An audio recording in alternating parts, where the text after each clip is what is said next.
நபிமார்கள்ல தனக்குன்னு வீடு கட்டி கொள்ளாத நபி ஈசா அலைஹிஸ்ஸலாம்.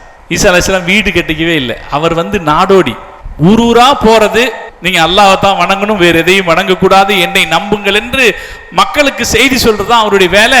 எந்த ஒரு இடத்துலயும் அவர் நிரந்தரமா வசிக்கல. அவரு ஒரு தலகாணி, ஒரு டம்ளர், எங்கேயாவது படுக்கிறதுக்கு ஒரு தலகாணி, தண்ணி குடிக்கிறதுக்கு ஒரு டம்ளர், ரெண்டு மட்டும் தான் வச்சிருந்தாராம். ஒரு பயணம் போகும்போது ஒரு இடத்துல ஒரு ஆளு கையை தலைக்கு கொடுத்துட்டு படுத்திருந்தாராம். ஓ, படுக்கிறதுக்கு கையை கூட வச்சுக்கலாம் போல இருக்குன்னு அந்த ஆளு கையில தலகாணியை கொடுத்துட்டு நடந்தாராம். இன்னும் கொஞ்சம் தூரம் போகும்போது ஒரு ஆள் ஒரு இடத்துல அள்ளி தண்ணி குடிச்சிட்டு இருந்தாராம்.